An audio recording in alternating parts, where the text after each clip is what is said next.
कराची के क्लिफ्टन एरिया में एक खूबसूरत महल है, मोहता पैलेस। दिन के वक्त ये एक म्यूजियम है जहां लोग टिकट्स खरीद कर घूमते हैं, लेकिन रात होने के बाद ये महल अपना असली चेहरा दिखाता है। सिक्योरिटी गार्ड्स कहते हैं कि रात 12 बजे के बाद यहाँ अजीब आवाजें आती हैं। किसी औरत के रोने की आवाज, पायल की चंचन और कभी कभी किसी के चिल्लाने की आवाज। ये कहानी है 1957 की, जब ये महल बनाया गया था, और उन वाक़ियात की जो आज तक इस महल में होते रहते हैं। ये पाकिस्तान की सबसे मशहूर भूत बंगला की हकीकी दस्तन है। पार्ट वेन, मोहता पैलेस की तामीर। 1925 में शिवरतन चंद्रा रतन मोहता नाम के एक अमीर हिंदू सेठ ने यह महल बनवाना शुरू किया। वो मरवार राजस्थान से थे और अपनी बीवी की सेहत की वजह से कराची शिफ्ट हो गए थे। डॉक्टर्स ने कहा था कि कराची की समुद्री हवा उनकी बीवी के लिए अच्छी होगी। मोहता सेठ ने कोई एक्सपेंस नहीं देखा। उन्होंने राजस्थान से खास पिंक और येलो पत्थर मंगवाया, आगरा से कारीगर बुलवाए। पैलेस की डिजाइन राजपूत और मुगल आर्किटेक्चर का अद्भुत कॉम्बिनेशन था। हर कमरे में खूबसूरत झरोखे, मार्बल का काम और हैंड कार्व्ड डोर्स। लेकिन जब कंस्ट्रक्शन चल रही थी, अजीब वाक़ियात होने लगे। पहला वाक़िया, कंस्ट्रक्शन वर्कर्स कहते थे कि रात में काम करते वक्त उन्हें महसूस होता था कि कोई उन्हें देख रहा है। एक रात 4 मजदूर रात की शिफ्ट में काम कर रहे थे। अचानक उन्हें एक औरत का साया नजर आया जो पैलेस की तीसरी मंजिल के एक खिड़की से उन्हें देख रही थी, मगर उस वक्त तीसरी मंजिल अभी बनी ही नहीं थी। दूसरा वाक़िया, एक कारीगर का कहना था कि रात को जब वो अकेला काम कर रहा था, उसने देखा कि मार्बल के एक टुकड़े पर खुद ब खुद लकीरें बन रही हैं, जैसे कोई नखून से लिख रहा हो। वो डर के मारे भाग गया और दोबारा वापस नहीं आया। तीसरा वाक़या, कंस्ट्रक्शन के दौरान मटेरियल्स गैप होने लगते। सुबह जो चीजें रखी होती, शाम को वो किसी और जगह मिल जाती। कुछ वर्कर्स ने क्लेम किया कि उन्होंने देखा है कि रात को चीजें खुद ब खुद एक जगह से दूसरी जगह मूव करती हैं। सेठ मोहता ने इन बातों पर ध्यान नहीं दिया। उन्होंने सोचा ये सब अंधविश्वास है, लेकिन जल्द ही उन्हें भी एहसास होने लगा कि कुछ तो अजीब है। पार्ट 2, मोहता फैमिली का दुख। 1927 में पैलेस बनकर तैयार हो गया। सेठ मोहता अपनी फैमिली के साथ यहाँ शिफ्ट हो गए। पैलेस में टोटल 16 कमरे थे, हर कमरा इतना बड़ा कि आजकल के 3-4 बेडरूम्स के बराबर। बहुत सारे सर्वेंट्स, गार्ड्स और मालिस थे। पहले कुछ महीने अच्छे गुजरे। मोहता की बीवी को सच में कराची की हवा से फायदा हुआ। वो पहले से बेहतर महसूस कर रही थी, फैमिली खुश थी। लेकिन फिर शुरू हुए वो वाक़ियात जो इस पैलेस को हमेशा के लिए बदनाम कर देंगे। लेडी मोहता की बीमारी। कुछ महीनों बाद लेडी मोहता की तबीयत फिर से खराब होने लगी, लेकिन इस बार डॉक्टर्स को समझ नहीं आ रहा था कि बीमारी क्या है। वो रात को सोते वक्त चिल्लाकर उठ जाती और कहती कि कोई औरत मेरे कमरे में खड़ी है और मुझे घूरा रही है। शुरू में सेठ ने सोचा कि ये बीमारी की वजह से हेलुसिनेशंस हैं, लेकिन फिर सर्वेंट्स ने भी अजीब चीजें देखनी शुरू कर दी। एक सर्वेंट गर्ल ने देखा कि रात को 2 बजे जब वो किचन से पानी लेने गई, तो पैलेस के हॉल में एक खूबसूरत औरत सेफ्ट कपड़ों में खड़ी थी। उसके बाल बहुत लंबे थे और वो उसकी तरफ पिट करके खड़ी थी। जब सर्वेंट ने कौन है पूछा, तो वो औरत अचानक गायब हो गई। दूसरे सर्वेंट ने सुना कि रात को किसी के पैर की आवाज आती है, जैसे कोई औरत सीढ़ियों पर ऊपर नीचे हो रही है, मगर जब वो चेक करने जाता तो कोई नहीं मिलता। सेठ मोहता का पर्सनल अटेंडेंट कहता था कि वो कभी कभी लाइब्रेरी में काम करता था तो उससे लग रहा होता था कि कोई उसकी गर्दन पर सांस छोड़ रहा है। जब वो मुदाता तो कोई नहीं होता। 1930 में सिर्फ 3 साल पैलेस में रहने के बाद लेडी मोहता का इंतकाल हो गया। ऑफिशियल तौर पर डॉक्टर्स ने कहा कि ट्यूबरकुलोसिस की वजह से मौत हुई, लेकिन घर के सर्वेंट्स का कहना था कि लेडी मोहता ने मरते वक्त कहा था, वो औरत मुझे ले जा रही है, मैं उसके साथ जा रही हूँ। सेठ मोहता बिल्कुल टूट गए। उन्होंने बीवी की याद में पैलेस में एक छोटा सा मंदिर बनवाया, लेकिन अब वो खुद भी पैलेस में अकेले रहने से डरते थे। 1947 में जब पाकिस्तान बना तो बहुत सारे हिंदू फैमिलीज इंडिया माइग्रेट कर गई। सेठ मोहता भी अपनी फैमिली के साथ चले गए। पैलेस को उन्होंने लॉक करवा दिया, लेकिन पार्टीशन के वक्त की जंगोजाडल में पैलेस को लूटा गया। लोग अंदर घुस गए और जो भी कीमती चीज थी उठा ले गए। फर्नीचर, पेंटिंग्स, शैंडलियर्स, सब कुछ लूट लिया गया। फिर कुछ लोगों ने पैलेस में रहने की कोशिश की, लेकिन कोई भी 1 महीने से ज्यादा नहीं रह पाया एक मुस्लिम फैमिली जो इंडिया से आई थी, उन्होंने पलास में रहने का फैसला किया। पहली ही रात से अजीब आवाजें आने लगी। घर की औरत कहती थी कि उसे किचन में महसूस होता है कि कोई उसकी मदद कर रहा है, जैसे बर्तन खुद ब खुद साफ हो रहे हैं या खाना पकाते वक्त चम्मच खुद मूव हो रहा है। एक रात घर के बच्चे रो रो कर उठे और बोले कि एक औरत हमारे कमरे में थी जो हमें देख रही थी। पेरेंट्स ने सोचा कि बच्चों ने सपना देखा है, लेकिन जब उन सब ने अपने कमरे की खिड़की की तरफ देखा तो वहाँ एक हाथ का निशान था, ग्लास पर अंदर से। अगले दिन वो फैमिली वहाँ से चली गई। सेकेंड फैमिली 1950, दूसरी फैमिली ने ट्राई किया। इस बार एक गवर्नमेंट ऑफिसर अपनी फैमिली के साथ आया। वो एजुकेटेड लोग थे और भूत भूत पर यकीन नहीं करते थे। पहले हफ्ता नॉर्मल गुजरा। दूसरे हफ्ते उनके बेटे ने देखा कि रात को उनके कमरे की रोशनी खुद ब खुद ऑन ऑफ होती है। फिर पियानो रूम से पियानो बजने की आवाज आने लगी, मगर घर में पियानो था ही नहीं। वो लूट की वजह से जा चुका था। सबसे डरावना वाकया तब हुआ जब ऑफिसर की बीवी ने देखा कि एक रात बाथरूम के मिरर में उसकी पिठ के पीछे कोई खड़ा है। जब उसने मुदा तो कोई नहीं था, मगर मिरर में वो औरत साफ दिख रही थी।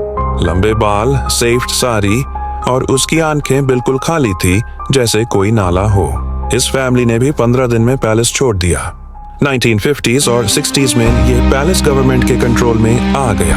कभी इसे फॉरेन मिनिस्ट्री यूज करती, कभी एजुकेशन डिपार्टमेंट, लेकिन कोई परमानेंट ऑफिस नहीं बन पाया क्योंकि एम्प्लॉइज रहने से इनकार करते थे। एक क्लर्क की कहानी 1965 में अब्दुल हमीद नाम का एक क्लर्क यहाँ ड्यूटी पर था। उसका काम था फाइल्स को ऑर्गेनाइज करना। एक दिन वो लेट हो गया और रात 9 बजे तक काम करता रहा। उसने अपनी कहानी में बताया, मैं फर्स्ट फ्लोर के एक कमरे में काम कर रहा था। बिल्डिंग में सिर्फ मैं था और नीचे एक वॉचमैन। अचानक मुझे ऊपर से सेकंड फ्लोर से किसी के चलने की आवाज आई। स्लो स्टेप्स, जैसे कोई औरत हाई हील्स पहनकर चल रही हो। मैंने सोचा शायद कोई और एम्प्लॉई है। मैं ऊपर गया चेक करने। जैसे जैसे मैं सीढ़ियों पर चढ़ा, आवाज बैंड हो गई। सेकंड फ्लोर पर जब पहुंचा तो कोई नहीं था, सब रूम्स खाली थे। मैं वापस नीचे आ रहा था कि अचानक एक ठंड सी महसूस हुई, गर्मियों में, जून के महीने में, और फिर मुझे महसूस हुआ कि कोई मेरे बगल में चल रहा है। मैं देख नहीं सकता था, मगर महसूस कर सकता था जैसे हवा घूम रही हो, एक इंसान की शक्ल में। मैंने डर के मारे भागना शुरू किया। जब मैं ग्राउंड फ्लोर पर पहुंचा और बाहर निकालने लगा तो मुझे पीछे से एक औरत की आवाज सुनाई दी, रुको, मेरी मदद करो। मैं बिना रुके भाग गया। मैं नेक्स्ट डे रिजाइन कर दिया। पैसे से ज्यादा जान प्यारी है। वॉचमैन का वाकया 1985 में एक रात वॉचमैन बशीर अहमद ड्यूटी पर था। वो रेगुलरली यहाँ ड्यूटी करता था और कहता था कि उसने बहुत सी अजीब चीजें देखी हैं। इस रात 2 बजे के करीब उसने देखा कि पैलेस की एक खिड़की से रोशनी आ रही है।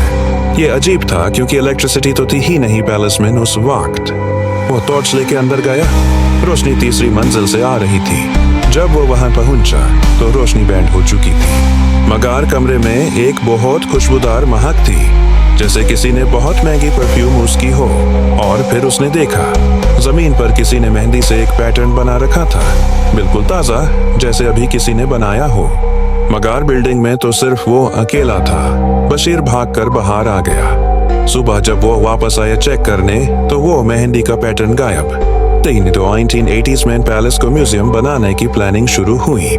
रिनोवेशन का काम स्टार्ट हुआ और तभी सबसे ज्यादा पैरानॉर्मल एक्टिविटीज रिपोर्ट हुई। इंजीनियर सलमान की कहानी। इंजीनियर सलमान अब्बास को पैलेस की रिनोवेशन का काम दिया गया। वो मॉडर्न एजुकेटेड आदमी था और सुपरनैचुरल बातों पर यकीन नहीं करता था। पहले दिन जब वो पैलेस सर्वे करने आया, सब नॉर्मल लगा। दूसरे दिन जब वर्कर्स के साथ काम शुरू किया तो वर्कर्स ने इनकार कर दिया तीसरी मंजिल पर जाने से। सलमान ने खुद जाने का फैसला किया। जब वो तीसरी मंजिल के एक बैंड कमरे का दरवाजा खोला तो अंदर का मंजर देखकर वो हैरान रह गया।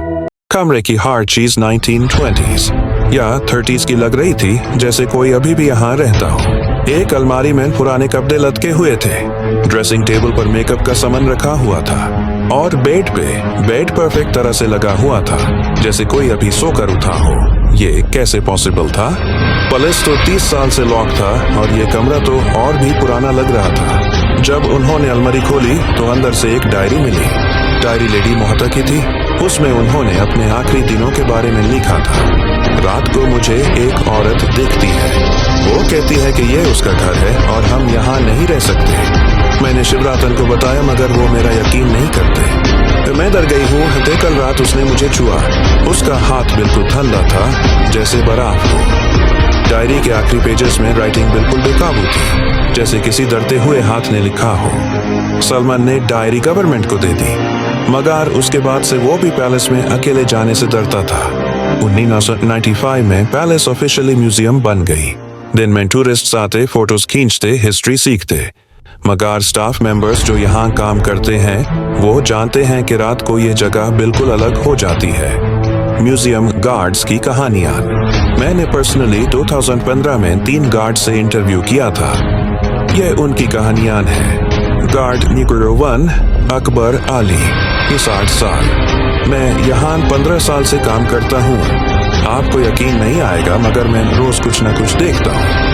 सबसे कॉमन बात है, रात 12 से 3 बजे के बीच तीसरी मंजिल से बयाल की आवाज आती है। बिल्कुल क्लियर आवाज, जैसे कोई औरत घूम रही है। एक बार मैंने हिम्मत करके ऊपर जाने की कोशिश की। जब मैं सीढ़ियों पर था तो मुझे लगा कि कोई मेरे सामने से सीढ़ियां उतर रहा है। मैं किसी को देख नहीं सकता था मगर बैल की आवाज क्लियर थी। मैंने साइड होकर रास्ता दिया और आवाज मेरे बगल से गुजार गई।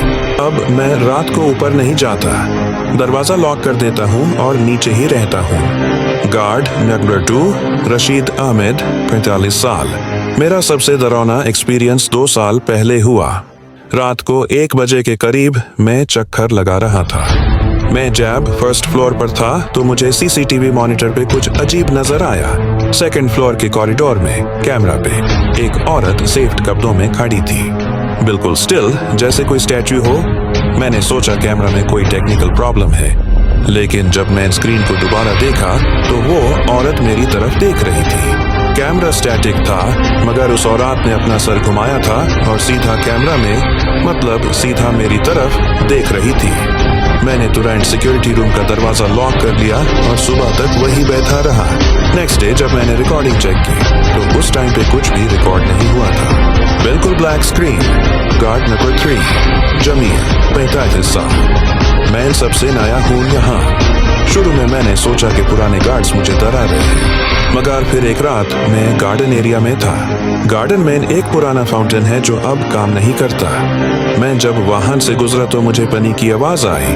मैंने टॉर्च से देखा, फाउंटेन चल रहा था मगर तब तो बैंड था, इलेक्ट्रिसिटी भी नहीं थी। और फाउंटेन के पास एक बच्ची खड़ी थी, छोटी सी, 7 साल की। रात के 2 बजे म्यूजियम के बाहर कर दे गार्डन में मैंने पूछा, बेटा तुम यहाँ क्या कर रही हो? वो बच्ची ने मेरी तरफ देखा और मुस्कुराई और फिर वो अचानक गायब हो गई, जैसे कभी थी ही नहीं।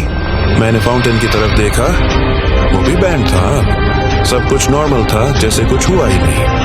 पैरानॉर्मल इन्वेस्टिगेटर्स 2010 के बाद कुछ पाकिस्तानी और international paranormal investigation teams Mohta palace investigate करने आए। उन्होंने बहुत सारे इंटरेस्टिंग फाइंडिंग्स रिपोर्ट किए। EMF readings, electromagnetic field detectors ने बहुत हाई रीडिंग्स दिखाए, स्पेशली तीसरी मंजिल पर। अजीब बात यह थी कि रीडिंग स्पेसिफिक पैटर्न्स में आती थी, जैसे कोई एनर्जी मूव कर रही है। इलेक्ट्रॉनिक वॉइस फिनोमेना रिकॉर्डिंग्स में कुछ अजीब आवाजें कैप्चर हुई। एक रिकॉर्डिंग में औरत की आवाज, मेरा घर, मेरा घर। दूसरी रिकॉर्डिंग में, चले जाओ, यहाँ से चले जाओ। तीसरी रिकॉर्डिंग सबसे डरावनी थी, बिल्कुल क्लियर आवाज में, मैं अकेली हूँ, बहुत अकेली हूँ। थर्मल इमेजिंग, थर्मल कैमरास ने दिखा दिया कि कुछ एरियाज में टेम्परेचर सडनली ड्रॉप होता है, समटाइम्स 10-15 डिग्रीज इन सेकेंड्स। ये फिजिकली एक्सप्लेन नहीं हो सकता, स्पेशली व्हेन AC भी नहीं है। फोटोग्राफी एनोमलीज, बहुत सारी फोटोज में ऑर्ब्स, मिस्ट और स्ट्रेंज शेप्स नजर आए। सबसे इंटरेस्टिंग फोटो थी जिसमें एक विंडो के बाहर से एक फेस साफ नजर आ रहा था, बट इन्वेस्टिगेशन टीम के मुताबिक उस विंडो के बाहर तो सिर्फ दीवार थी, कोई जगह नहीं थी जहां से कोई फेस दिखाई दे सकता।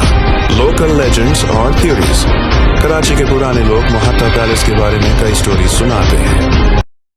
सबसे कॉमन बिलीफ ये है कि लेडी मोहत्ता की रूह यहाँ भटकती है।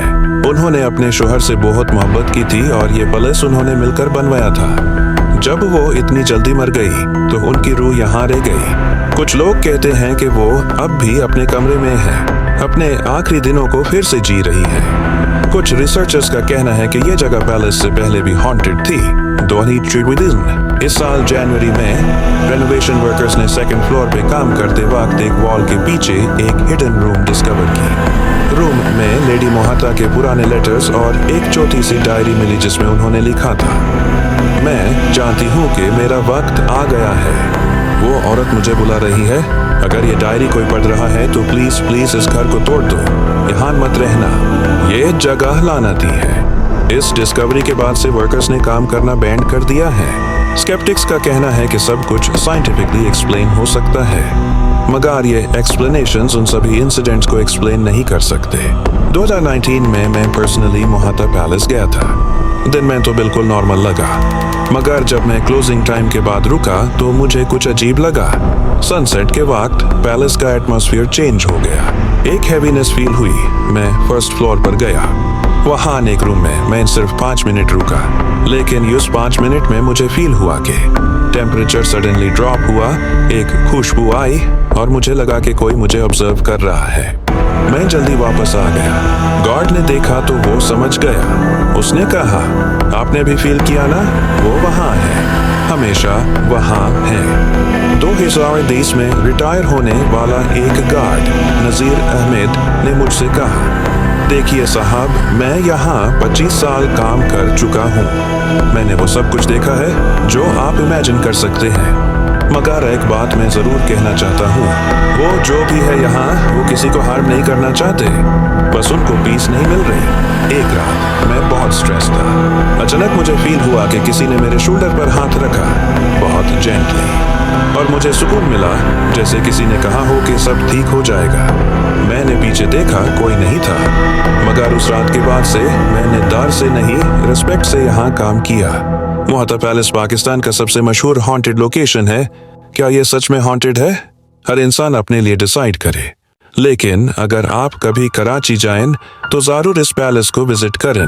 क्लोजिंग टाइम के करीब जाएं, जब सूरज ढलने लगे, तब आपको भी महसूस होगा कुछ है यहाँ, कुछ जो एक्सप्लेन नहीं हो सकता, मगर इनकार भी नहीं किया जा सकता। दोस्तों, ये थी मोहत्ता पैलेस की हकीकी कहानी। अगर आपने ये कहानी पसंद की तो प्लीज हमारे चैनल को सब्सक्राइब करें। हम हर हफ्ते इस मिस्ट्रीज लाते हैं। अपने दिल की बात कमेंट्स में जरूर शेयर करें।